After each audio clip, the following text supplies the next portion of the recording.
창세기 12장 10절부터 20절까지의 말씀을 함께 받들어 읽겠습니다. 그 땅에 기근이 들었으므로 아브라함이 애굽에 거류하려고 그리로 내려갔으니 이는 그 땅에 기근이 심하였음이라. 그가 애굽에 가까이 이르렀을 때에 그의 아내 사레에게 말하되 내가 알기에 그대는 아리따운 여인이라. 애굽 사람이 그들을 볼 때에 이르기를 이는 그의 아내라 하여 나는 죽이고 그대는 살리리니 원하건대 그대는 나의 누이라 하라. 그러면 내가 그대로 말미암아 안전하고 내 목숨이 그대로 말미암아 보존되리라 하니라. 아브라함이 애굽에 이르렀을 때에 애굽 사람들이 그 여인이 심히 아리따움을 보았고 바로의 고관들도 그를 보고 바로 앞에서 칭찬하므로 그 여인을 바로의 궁으로 이끌어 들인지라. 이에 바로가 그로 말미암아 아브라함을 후대함으로 아브라함이 양과 소와 노비와 암수 나귀와 낙타를 얻었더라. 여호와께서 아브라함의 아내 사레의 일로 바로와 그 집에 큰 재앙을 내리신지라. 바로가 아브라함을 불러서 이르되 내가 어찌하여 나에게 이렇게 행하였느냐? 네가 어찌하여 그를 내 아내라고 내게 말하지 아니하였느냐? 네가 어찌 그를 누이라 하여 내가 그를 데려다가 아내를 삼게 하였느냐? 네 아내가 여기 있으니 이제 데려가라 하고 바로가 사람들에게 그의 일을 명하매 그들이 그와 함께 그의 아내와 그의 모든 소유를 보내었더라. 아멘. 사람이 자기 자신을 가리키든 또는 남들이 그를 가리키든 인간 쓰레기라고 부를 때가 있습니다. 또는 막장까지 갔다 그렇게도 말하죠. 성도 여러분은 이런 때가 혹시 없으셨습니까? 그때를 회상하면 얼굴이 정말 화끈거리고 인생에서 지울 수만 있으면 확 지워버리고 싶은 그런 때가 있으셨느냐 하는 말입니다. 저에게는 인생에서 지워버리고 싶은 순간이 몇 번 있습니다. 그 중에서 가장 어린 때는 7살 때에 있었던 일로 기억이 됩니다. 동네에 제 또래의 바보가 있었습니다. 저는 그 아이를 몰래 꿰어내어서 놀리고 주먹으로 한 대 때렸습니다. 그 아이가 저에게 무슨 잘못을 한 것도 아닙니다. 그저 재미있겠다 싶어서 그렇게 한 것입니다. 그 아이는 저에게 맞고 울면서 갔습니다. 아마 제가 친구해 주겠다고 웃으면서 자기를 데리고 갔을 때 그 아이는 저를 완전히 믿었을 것입니다. 그런데 아무도 없는 곳에서 돌변해서 자기를 주먹으로 쳤을 때 그 아이는 7살 인생에서 가장 쓰라린 배신을 맛보았을 것입니다. 지금 생각해도 정말 얼굴이 화끈거리고 너무 악랄하고 비열한 짓이었습니다. 그때 저는 7살에 지나지 않았지만 인간 쓰레기였습니다. 오늘 말씀은 아브라함의 인생에서 그런 인간 쓰레기 같았던 한순간을 기록하고 있습니다. 그는 자기 아내 사레를 누이라고 속입니다. 아내를 팔아 자기 목숨을 건집니다. 결국 이 때문에 아브라함의 아내 사레는 바로 왕과 하룻밤을 보내게 됩니다. 사레는 다른 사람도 아닌 남편에게 배신을 당하는 쓰라린 고통을 겪게 됩니다. 제 개인적인 생각이지만 사레가 굉장히 일찍 죽거든요. 아마 그때 큰 고통을 받아서이지 않았을까 그런 생각도 하게 됩니다. 아무튼 아브라함은 이때 정말 인간 쓰레기 같은 짓을 한 것입니다. 처음에 아브라함은 푸른 꿈을 안고 가나안 땅에 들어갔습니다. 그때는 가진 재산도 많았고 따르는 종들도 많았습니다. 하지만 가나안 땅은 아브라함의 푸른 꿈을 잿빛으로 바꿔 놓았습니다. 가나안 사람들은 아브라함과 그의 식구들을 가만 내버려 두지 않았습니다. 가나안 사람들은 평소에 갈고 닦은 악의 실력자들답게 아브라함과 그의 가족들을 매섭고 비열하게 몰아붙였습니다. 그래서 아브라함은 계속 쫓겨다니게 되죠. 그때마다 그 쫓겨간 자리에 제단을 쌓고 제사를 드리고 하나님께 기도했습니다. 하지만 성경을 자세히 살펴보시면 알 수 있듯이 아브라함은 결국 제단 쌓기를 중단합니다. 하나님 앞에 부르짖는 예배를 그만드리게 됩니다. 그가 가나안 사람들에게 쫓기고 쫓겨서 남방으로 옮겨갔을 때의 기록을 보면 더 이상 제단을 쌓고 하나님께 기도드렸다는 기록이 없습니다. 아브라함의 믿음은 점점 사라진 것입니다. 하나님을 생각하던 마음이 어느새 하나님께 대한 실망으로 변한 것입니다. 아브라함이 궁지에 몰렸을 때 하나님께서 짠 하고 나타나셔서 도와주시면 좀 좋습니까? 하지만 아브라함이 제단을 쌓고 하나님의 이름을 부르짖어도 하나님은 어쩐 일인지 침묵하셨습니다. 그래서 계속 아브라함은 가진 재산들을 야금야금 잃고 따르던 사람들도 도망가게 되고 막장까지 가게 된 것입니다. 급기야 엎친 데 덮친 격으로 기근 때문에 이제 애굽으로 옮겨갈 때는 하나님께 대한 실망의 마음이 분노의 마음으로 바뀌었을 것입니다. 이 지경까지 오도록 아무런 도움을 주지 않는 하나님에 대해서 그는 원망하는 마음밖에는 없습니다. 그때에 아무런 도움이 없을 때에 가진 것 하나 없는 그런 무일푼이 되었을 때에 막장까지 가게 되었을 때에 비로소 아브라함의 본성이 드러난 것입니다. 비열함이 드러납니다. 남이 어떻게 되든 심지어 아내라고 해도 나만 살아남으면 된다는 그 아브라함의 숨겨진 비열함이 가면을 벗고 백일하에 드러나게 된 것입니다. 지금까지 아브라함은 매우 모범적인 인생을 살았습니다. 고난당할 때에도 하나님께 제단을 쌓고 기도했습니다. 그런데 그때는 아직 돈도 있었고 돕는 사람들도 많았습니다. 그렇다면 아브라함의 모범적인 이 모습은 믿음에서 나온 것일까요? 아니면 돈에서 나온 것일까요?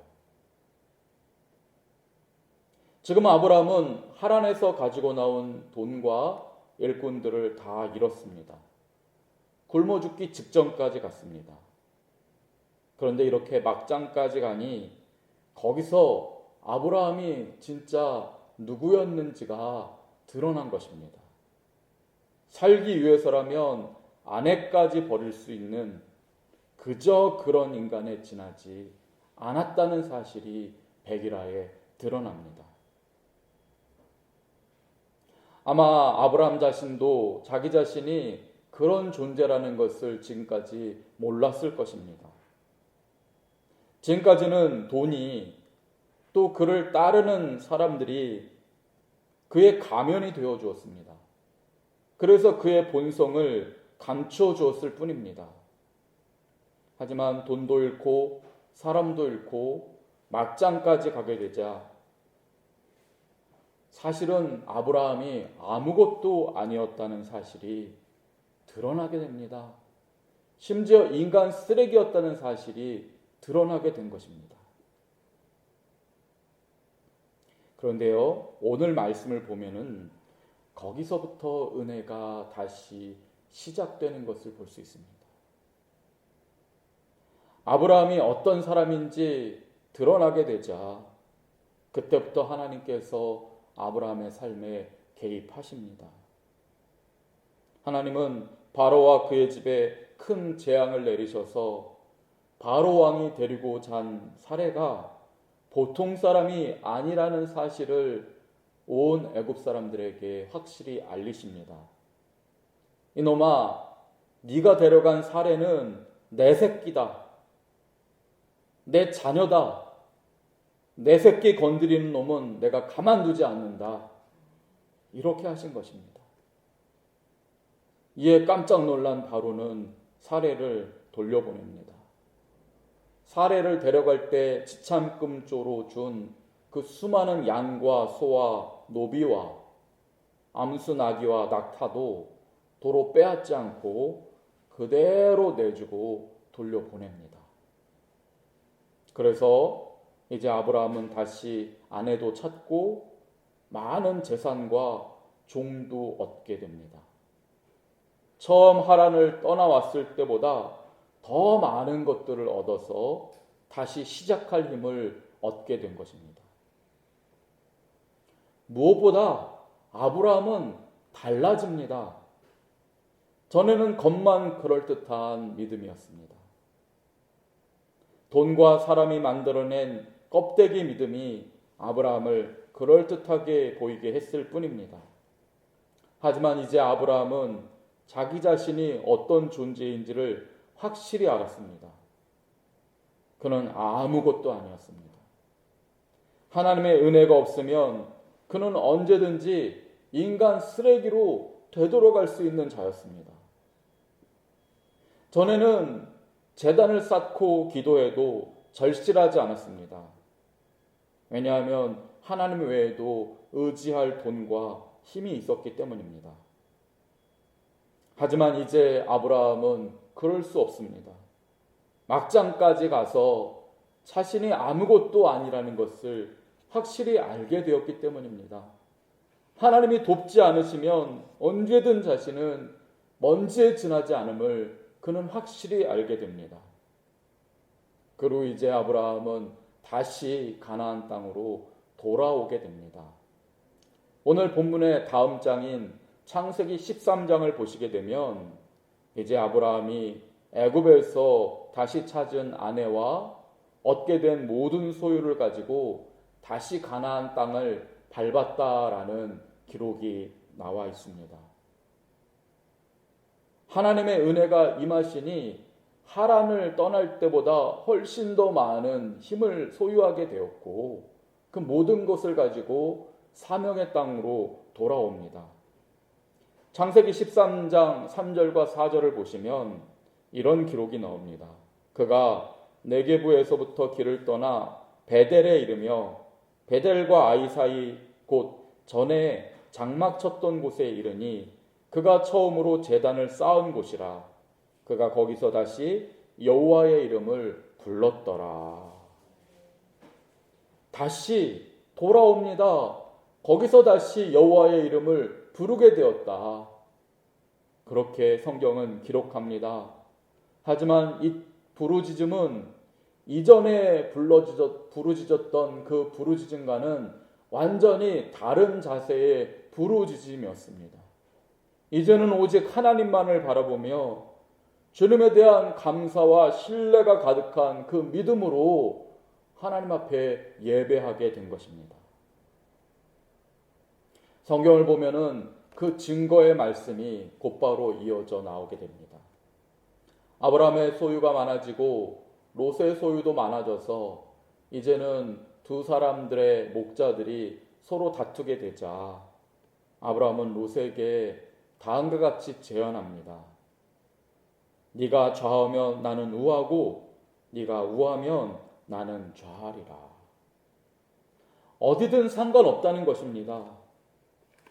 하나님의 은혜가 있으면 그 자리가 바로 거룩한 자리, 하나님이 함께 하시는 자리가 될 것이니 네가 결정하라는 것입니다. 어디든 괜찮다는 것입니다. 나는 오직 하나님만 바라보겠다는 것입니다. 아브라함은 정말 하나님만 바라보는 믿음의 사람이 된 것입니다. 성도 여러분, 우리는 아브라함처럼 막장까지 갈 필요가 없습니다. 막장까지 가고 모든 것을 다 잃고 나서 그때서야 내가 아무것도 아니구나.